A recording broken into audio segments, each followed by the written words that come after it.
जय हिंद दोस्तों, स्वागत है आप सभी का आपके अपने YouTube चैनल अभिषेक एजुकेशन पॉइंट 2 में। दोस्तों आज की इस वीडियो में हम लोग पढ़ने वाले हैं मताधिकार के बारे में। दोस्तों बहुत ही महत्वपूर्ण चैप्टर है। आज हम लोग पढ़ने वाले हैं मताधिकार के बारे में। दोस्तों कि मताधिकार क्या होता है और मताधिकार का अर्थ क्या होता है, परिभाषा क्या होता है, उसके बाद जानेंगे कि मताधिकार का प्रकार क्या होता है, उसके बाद जानेंगे कि सीमित मताधिकार क्या होता है और सार्वभौमिक या वयस्क मताधिकार क्या होता है। देखिए दोस्तों, सबसे महत्वपूर्ण चीज़ है इसमें वयस्क मताधिकार। सबसे पहले हम लोग जानेंगे कि वयस्क मताधिकार क्या होता है, उसके बाद हम लोग जानेंगे कि वयस्क मताधिकार की अर्थ और परिभाषा क्या होती है, और जो सबसे महत्वपूर्ण है, जो एग्जामों में पूछे जाते हैं, यदि आप बीए में हैं तो आप में अवश्य पूछे जाएंगे। देखिए दोस्तों, सबसे महत्वपूर्ण है वयस्क मताधिकार के पक्ष में तर्क और वयस्क मताधिकार के विपक्ष में तर्क।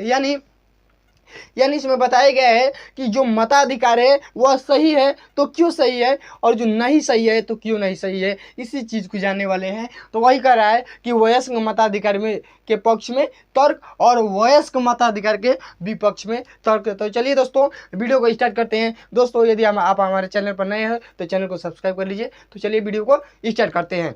तो देखिए, मताधिकार का सबसे पहले हम लोग अर्थ जानते हैं। देखिए मताधिकार, देखिए दो शब्दों से मिलकर बना है। मताधिकार दो शब्दों से मिलकर बना है, मत प्लस अधिकार। मत प्लस अधिकार। यदि आपको बता दे एक आसान भाषा में कि मताधिकार का मतलब क्या होता है, तो वोट देना यानी अपने मत का अधिकार, यानी मतदान। यानी जैसे आप कहेंगे कि मतदान क्या होता है, यानी अपने मतों का दान करना, यानी वोट देना होता है।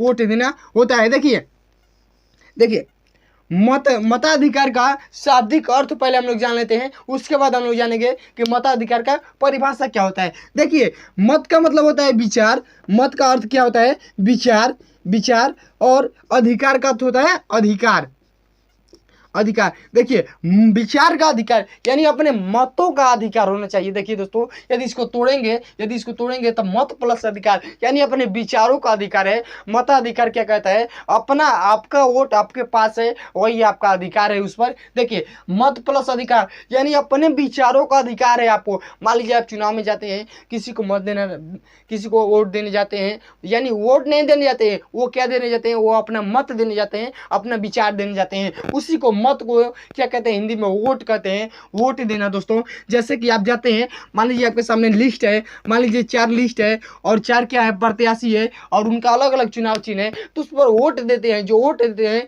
वही उसी को क्या कहते हैं, इस राजनीति की भाषा में उसी को कहते हैं मत देना, अपना विचार देना, मताधिकार करना। देखिए दोस्तों, तो हो गया मताधिकार का अर्थ क्या हुआ कि मत का अधिकार। जिस व्यक्ति को अपने मत का अधिकार होता है वही क्या होता है, मताधिकार होता है। यानी मत का, अपने विचार का अधिकार। यानी इसको तोड़ेंगे तो इसका अर्थ क्या निकल के आएगा, मत प्लस अधिकार। मत का मतलब विचार, अधिकार का मतलब अधिकार, यानी विचारों का अधिकार, मतों का अधिकार क्या होता है, मताधिकार होता है।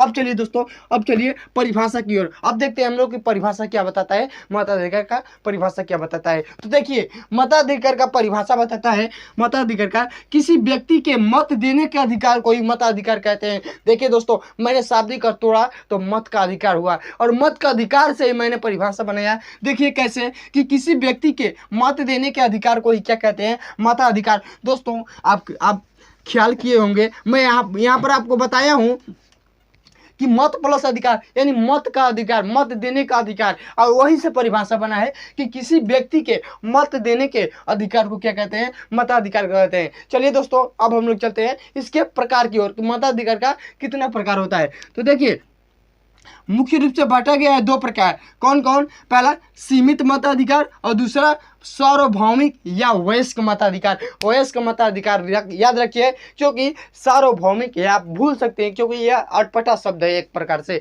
देखिए सार्वभौमिक या वयस्क मताधिकार, किसी शब्द में, किसी वाक्य में यदि या लगता है तो उसके इधर वाला मानिए या इधर वाला मानिए। जैसे इस बीच में लग गया है या, तो क्या मानेंगे, इसको मानेंगे या इसको मानेंगे। लेकिन सार्वभौमिक अधिकार मानेंगे, मताधिकार मानेंगे या वयस्क मताधिकार। तो देखिए दोस्तों, देखिए जब किसी वाक्य में या कोई 4 से 5 शब्द है, उसके बीच में ये आ लग जाता है तो उसके इधर वाला मानिए या इधर वाला मानिए। यहाँ पर भी वैसे हुआ, सार्वभौमिक या वयस्क मताधिकार, इसको मानिए या इसको मानिए, लेकिन सबसे परफेक्टली याद कौन रहेगा तो वयस्क मताधिकार याद रहेगा। तो देखिए अब हम लोग चलते हैं सीमित मताधिकार। देखिए इसमें क्या होता है, किसी चीज़ को देने के लिए कई विचारक क्या करते हैं, आपस में राय लेते हैं। कई पक्ष पोषक जो हैं, जो सीमित मताधिकार का अनुसरण कर रहे हैं वो बताते हैं, जो सीमित मताधिकार का अनुसरण करते हैं वो बता रहे हैं कि वो क्यों सही है। जैसे कोई अपने धर्म का प्रचार कर रहा है, उसके अनुसरण कर रहा है, जो किसी धर्म का अनुसरण कर रहा है वो बताएगा कि वो धर्म किस प्रकार से सही है, आप इस धर्म को मानिए, इस धर्म में ये है वो है वो है, उसको बताएगा। उसी तरह कुछ विचारक हैं, कुछ विद्वान हैं जो सीमित मताधिकार को उपाधि देते हैं, यानी उसको बढ़ावा देते हैं। देखिए सीमित मताधिकार जिनके पास कुछ संपत्ति हो और जो नागरिक शिक्षित हो। देखिए उन लोगों ने बताया जो सीमित मताधिकार के पक्ष पोषक हैं, यानी इसको लेकर चलने वाले हैं, इसको आगे ले जा बढ़ाने वाले हैं। उन्होंने कहा कि सीमित मताधिकार ठीक है और इसमें कैसे लोग आ सकते हैं, सीमित मताधिकार ठीक है और इसमें कैसे लोग आने चाहिए, सीमित मताधिकार में कौन से लोग आने चाहिए। देखिए जिनके पास कुछ संपत्ति हो उसी को मत देने का अधिकार रहेगा, और जो नागरिक शिक्षित हो उसी को मत देने का अधिकार रहेगा। बताइए जब ये चीज़ होता तो हम लोग तो मताधिकार से एकदम वंचित हो जाते हैं, क्योंकि एकदम गलत है। क्योंकि मान लीजिए जो नागरिक शिक्षित हो ये तो चलेगा, लेकिन जिनके पास कुछ संपत्ति हो ये नहीं चलेगा। क्योंकि जो नागरिक शिक्षित हो वो तो भाई ठीक है कि जो नागरिक शिक्षित है वो अपने मतों का भी अनुदान करेगा, लेकिन जिनके पास कुछ संपत्ति हो, मान लीजिए कोई शिक्षित है, मान लीजिए आप शिक्षित है, आपके पास संपत्ति नहीं है तो आपका अधिकार गया। देखिए इसमें मान लीजिए निम्न जाति से हैं वो तो नहीं देंगे, वो तो इससे सीमित मताधिकार से एकदम वंचित हो जाएंगे। कैसे कि शिक्षित रहेंगे लेकिन आपके पास क्या कर रहेगा, आपके पास संपत्ति नहीं रहेगा, आपके पास धन की क्या रहेगी, किल्लत रहेगी। तो चलिए मताधिकार के बारे में जान गए कि इसके जो पक्ष पोषक हैं उनके कहना है कि मताधिकार ठीक है, क्योंकि जिनके पास यानी सीमित मताधिकार में वही मत अपना वोट दे सकते हैं जिनके पास कुछ संपत्ति हो और जो नागरिक क्या हो, शिक्षित हो। तो चलिए अब हम लोग चलते हैं दूसरे प्रकार की ओर, सार्वभौमिक या वयस्क मताधिकार। अब देखते हैं हम लोग को वयस्क मताधिकार किसे कहते हैं। देखिए एक निश्चित आयु प्राप्त व्यक्ति के मत देने के अधिकार को ही मताधिकार कहते हैं। लेकिन मताधिकार किसे कहते हैं, किसी व्यक्ति के मत देने के अधिकार को मताधिकार कहते हैं। और वयस्क मताधिकार किसे कहते हैं, एक निश्चित आयु प्राप्त व्यक्ति के मत देने के अधिकार को मताधिकार कहते हैं। याद रखिएगा दोस्तों, बस किसी व्यक्ति के मत देने के अधिकार को मताधिकार कहते हैं। देखिए मताधिकार ऐसे रटते जाएंगे नहीं होगा। मताधिकार किसे कहते हैं, आप जाते हैं, वोट होता है, चयन लिस्ट में नाम देखते हैं, अपने विचारों को अनुदान कर देते हैं, वही तो मताधिकार है। यहाँ पर लिस्ट बनी है, मान लीजिए यहाँ पर 10 लिस्ट बनी है, 10 का अलग अलग चुनाव चिन्ह है, आप जाएंगे, आप क्या करेंगे, वास्तव में आप वोट नहीं देते हैं, उसे राजनीति की भाषा में पढ़िए तो वो क्या करते हैं, अपने मतों का अनुदान करते हैं, अपने विचारों का अनुदान करते हैं कि हमको ये नेता सही है, ये नेता गलत है। तो वही कह रहा है कि यहाँ पर मताधिकार पर ज़्यादा जोर मत दीजिए, यहाँ पर वोट देखिए, वोट देना ही मताधिकार होता है, और वहाँ से लाइए कि वोट देना ही मताधिकार होता है, ऐसे समझिए। देखिए हो गया। अब चलते हैं हम लोग कि वयस्क मताधिकार। मैंने कहा कि वयस्क मताधिकार और सार्वभौमिक वयस्क मताधिकार और मताधिकार में थोड़ा सा क्या है, अंतर है। जैसे कि इसमें बस लगाना है एक निश्चित आयु प्राप्त व्यक्ति को मत देने का अधिकार को क्या कहते हैं, वयस्क मताधिकार कहते हैं। और मताधिकार में क्या बताया जा रहा था कि किसी व्यक्ति यानी कोई भी व्यक्ति हो जो मत दे रहा है उसे क्या कहते हैं, मताधिकार कहते हैं। लेकिन इसमें बताया जा रहा है, वयस्क मताधिकार में बताया जा रहा है कि एक निश्चित आयु प्राप्त व्यक्ति के मत देने के अधिकार को मताधिकार कहते हैं, वयस्क मताधिकार कहते हैं। देखिए इसमें जोड़ा गया है कि एक निश्चित आयु प्राप्त व्यक्ति यानी एक ऐसा व्यक्ति हो जो मतलब वोट देने के काबिल हो। जैसे यहाँ पर सूची आता है, हम लोग के यहाँ सूची आता है, जिसको क्या कहते हैं, वोटर लिस्ट कहते हैं। उसमें जिसका नाम डालती है सरकार, सरकार उसी का नाम आता है, और जो उम्र नहीं पार करता है उसका नहीं आता है। यानी जो एक निश्चित आयु प्राप्त कर चुका है, जो वोट देने के हकदार है, सिर्फ उसी का सरकार नाम डालती है और किसी का नाम नहीं डालती है, क्योंकि वो अभी मनुष्य वयस्क नहीं है। आगे देखिए, आप आगे समझ जाएंगे, वह वयस्क नहीं है, यानी वोट देने के योग्य नहीं है, मताधिकार के भी योग्य नहीं है। देखिए, भारत में वर्ष 18 वर्ष प्राप्त सभी स्त्री और पुरुष को क्या माना जाता है, वयस्क माना जाता है। भारत में 18 वर्ष प्राप्त सभी व्यक्ति को क्या माना जाता है, वयस्क माना जाता है। पहले इसकी आयु क्या थी, 21 वर्ष थी। तो देखिए हो गया ना, पहले 21 वर्ष थी, अब घटाकर 18 वर्ष किया गया है। देखिए, भारत में 18 वर्ष प्राप्त सभी स्त्री और पुरुष को वयस्क माना जाता है। देखिए, वयस्क तो सबको माना जाता है, लेकिन कुछ कंडीशन है इसको छोड़कर। मान लीजिए, वह व्यक्ति पागल नहीं होना चाहिए। यदि वो पागल है तो वो क्या कर सकता है, मताधिकार के योग्य नहीं है। वो दिवालिया नहीं होना चाहिए, दिवाली का मतलब वो कर्ज से डूबा नहीं होना चाहिए। और देखिए तीसरा, यानी वो अपराधी नहीं होना चाहिए। देखिए, पागल, दिवालिया और अपराधी को छोड़कर सब क्या होते हैं, वयस्क में गिने जाते हैं। वह यदि एक निश्चित आयु प्राप्त कर चुके हैं। तो देखिए, अब वयस्कता के आयु सभी देशों में समान नहीं होती। कह रहा है कि वयस्कता की आयु, यानी हमारे भारत में है 18 वर्ष, मान लीजिए जापान में होगा 21 वर्ष, चीन में होगा 25 वर्ष, अमेरिका में होगा 30 वर्ष। यानी ये आयु समान नहीं होती, प्रत्येक देश में हर जगह अलग अलग होती है। यानी वयस्कता की आयु सभी देशों में समान नहीं होती। जैसे भारत में है 18 चल रहा है, और किसी देश में और होगा 22 होगा, 25 होगा, 30 होगा, ऐसे, यानी ये समान नहीं होती। अब देखिए, जो मुख्य रूप से हम लोग को पढ़ना है, जो मुख्य रूप से पूछे ही जाते हैं, एकदम पूछे ही जाते हैं। देखिए कौन कौन, कि वयस्क मताधिकार के पक्ष में तर्क और वयस्क मताधिकार के विपक्ष में तर्क। यानी जो पक्ष पोषक हैं, जो वयस्क मताधिकार को मानते हैं कि वयस्क मताधिकार सही है, उसके पक्ष में कुछ कहे हैं, और जो मानते हैं कि वयस्क मताधिकार से हमको हानि है, उसके पक्ष में भी कुछ लोग कहे हैं। तो देखिए, सबसे पहले हम लोग जानते हैं कि वयस्क मताधिकार के पक्ष में तर्क है। यानी वयस्क मताधिकार यदि सही है तो उसके खिलाफ जो कहे हैं कि ये सही है, तो किस प्रकार सही है। तो देखिए, यदि इसको पढ़ लेंगे, 9 पॉइंट है, इसको पढ़ लेंगे तो आपको समझ में आ जाएगा कि वयस्क मताधिकार सही है तो क्यों सही है, और इस 4 को पढ़ लेंगे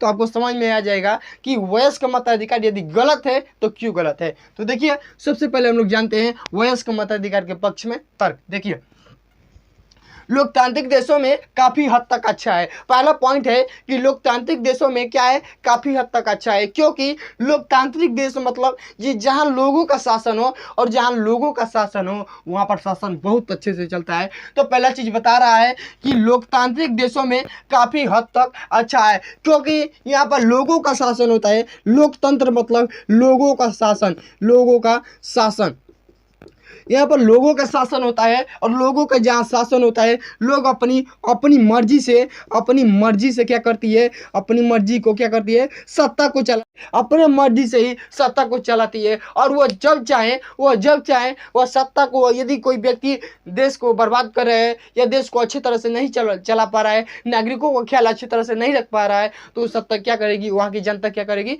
उस सरकार को हटा देगी। तो वही कह रहा है कि लोकतांत्रिक देशों में काफ़ी हद तक अच्छा है। मान लीजिए वयस्क मताधिकार है, मान लीजिए जो व्यक्ति वयस्क हो गया है वो अपने अधिकार के लिए सरकार से लड़ सकता है। इसीलिए कहा गया है कि वयस्क मताधिकार लोकतांत्रिक देशों में काफ़ी हद तक क्या है, अच्छा है। क्यों अच्छा है, क्योंकि हम मान लीजिए अब सरकार है, मान लीजिए हम आपको वोट दिए, और आप हमारी मर्जी से, आप अपनी मर्जी से पूरे राज्य को चला रहे हैं, आप किसी की सुन नहीं रहे हैं। तो मैं आपको वोट दिया हूँ, यदि मैं आपको कुर्सी पर बैठाया हूँ तो मुझे कुर्सी से हटाने का भी अधिकार है। वो इसीलिए कह रहा है कि लोकतांत्रिक देशों में काफ़ी हद तक अच्छा है, क्योंकि हम अपने एक वोट का आपको मूल्य देते हैं, और जब आप एक वोट का हमारे एक वोट का मूल्य नहीं समझते हैं तो हम आपको हटा सकते हैं। इसीलिए अच्छा है, क्योंकि लोकतांत्रिक मतलब होता है कि जनता की सत्ता, यानी जनता की ही सत्ता होती है, वास्तव में जनता की ही सत्ता होती है।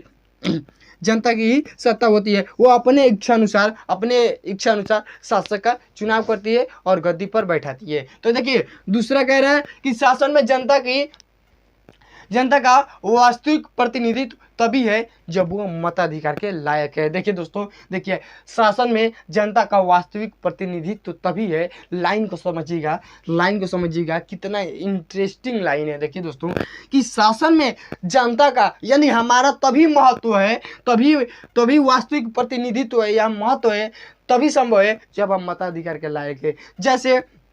जैसे मान लीजिए किसी सरकार को, किसी सत्ता को गिराना हो तो आप तो कुछ नहीं कर सकते हैं ना, क्योंकि यदि आप मताधिकार के लायक नहीं है, एक वयस्क पुरुष नहीं है या एक वयस्क स्त्री नहीं है, तो आप तो सत्ता को नहीं गिरा सकते, क्योंकि आप तो मत दिए ही नहीं है उसको, आप तो उसको मत दिए ही नहीं है। लेकिन जो मत दिया है वो तो उसको हटा सकता है ना। वही कह रहा है कि शासन में जनता का वास्तविक प्रतिनिधित्व तभी संभव है, आपका लड़ने का अधिकार तभी संभव है जब आप एक मताधिकार हैं, एक वयस्क मताधिकार के रूप में आप चयन हो गए हैं। तो चलिए दोस्तों, उम्मीद है कि आपको समझ में आता होगा। देखिए शासन में जनता का वास्तविक प्रतिनिधित्व तभी संभव है जब वो मताधिकार के योग्य है। यानी जब आप मताधिकार के योग्य हैं तो आप किसी के खिलाफ जा सकते हैं, क्योंकि आपके एक वोट का मूल्य दिए हैं, आप उसको एक वोट का मूल्य दिए हैं। और यदि वो एक वोट के मूल्य के बराबर आपको नहीं रखता है, आपकी सेवा नहीं करता है, जैसे नागरिकों को सुविधा नहीं देता है, नागरिकों पर ही अत्याचार करता है, तो आप उसके खिलाफ कैसे कर सकते हैं, जा सकते हैं, क्योंकि आप एक वोट दिए हैं और एक वोट का मूल्य बहुत होता है। देखिए अब तीसरा देखते हैं, अपने आप को सम्मानित अनुभव करते हैं। कौन? जो वयस्क मताधिकार में आते हैं, जो वयस्क मताधिकार वाले लोग हैं, क्या करते हैं? अपने आप में सम्मानित अनुभव करते हैं, क्योंकि एक प्रधानमंत्री का बेटा हो या एक गरीब किसान का बेटा हो, एक प्रधानमंत्री का बेटा हो या एक गरीब किसान का बेटा हो, दोनों के वोट का मूल्य क्या है? एक ही चीज़ है। दोनों का वोट का मूल्य क्या है? एक ही चीज़ है, एक वोट एक मूल्य एक कीमत। यानी जितना इस प्रधानमंत्री के बेटे का वोट का मूल्य है, उतना ही एक गरीब किसान के बेटे का भी मूल्य है। तो वही कह रहा है कि अपने आप में सम्मानित अनुभव करता है। मान लीजिए ये अपने आप को उड़ रहा है, तो ये नहीं उड़ सकता है। क्योंकि इसके पास खुद अधिकार है। वो अधिकार है, एक वोट इसके पास है तो एक वोट इसके पास है, और न ही इसका वोट की कीमत कम है और न ही इसके वोट की कीमत कम है। यानी दोनों लोग क्या है? बराबर है। तो वही कह रहा है कि अपने आप को सम्मानित अनुभव करते हैं। देखिए वयस्क मताधिकार राष्ट्र की एकता का प्रतीक है। वयस्क मताधिकार राष्ट्र को क्या करता है? जोड़ता है। सभी नागरिकों के अधिकार के लिए वयस्क मताधिकार आवश्यक है। सभी नागरिकों के अधिकार की रक्षा के लिए क्या है? मताधिकार आवश्यक, वयस्क मताधिकार आवश्यक है। अब छठा कह रहा है कि वयस्क मताधिकार से अल्पसंख्यकों को प्रतिनिधित्व प्राप्त होता है। यानी वयस्क मताधिकार से अल्पसंख्यक यानी कोई निम्न जाति से हैं, जो पिछड़ी जाति से हैं, उनको क्या मिलता है? सहायता प्रदान मिलता है। यानी वयस्क मताधिकार होने से जो अल्पसंख्यक है, जो गरीब है, उनको भी क्या करता है? आर्थिक सहायता मिलता है। अब देखिए वयस्क मताधिकार से राजनीतिक जागृति उत्पन्न होती है। यानी वयस्क मताधिकार से क्या होती है? राजनीतिक जागृति उत्पन्न होती है। जैसे कि मान लीजिए आप एक वयस्क हैं, आप भी मान लीजिए देश की सेवा करना चाहते हैं, तो अभी क्या कर सकते हैं? चुनाव में लड़ सकते हैं।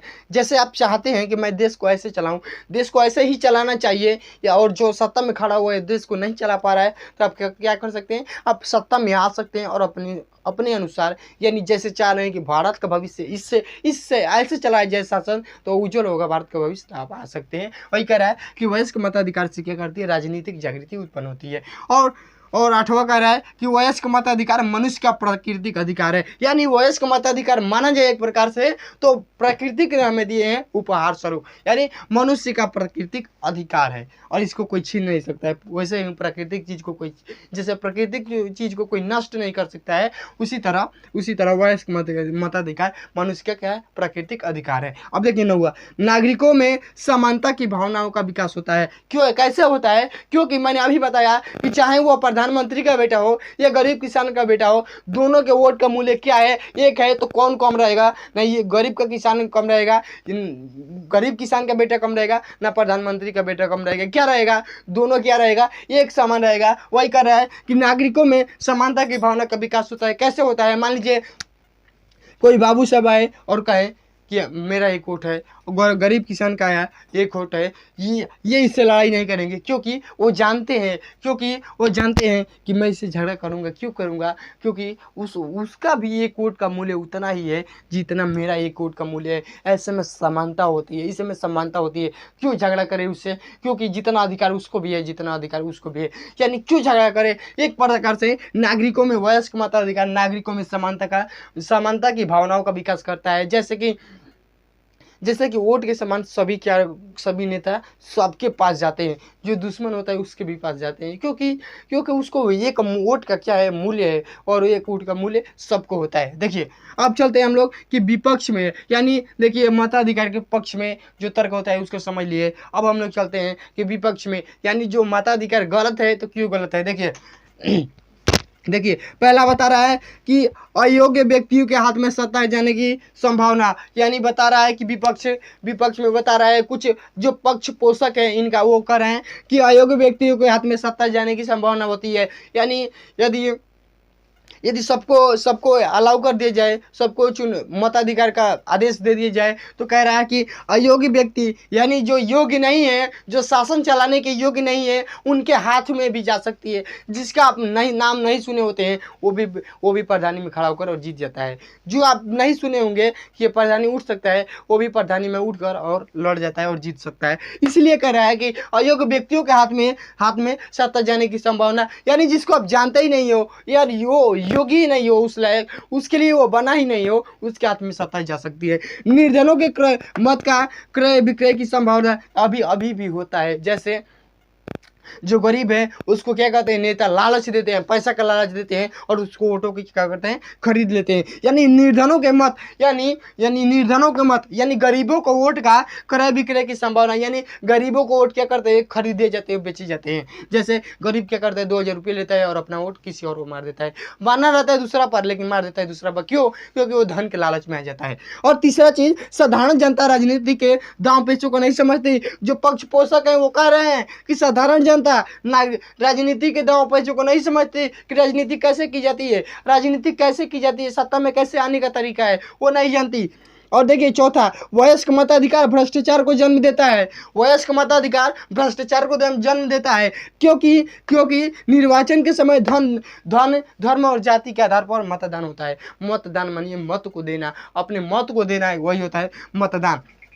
देखिए वयस्क मताधिकार भ्रष्टाचार को जन्म देता है। देखिए यदि कह रहे हैं कि गलत है, तो अपने आप को सिद्ध कर रहे हैं कि क्यों गलत है।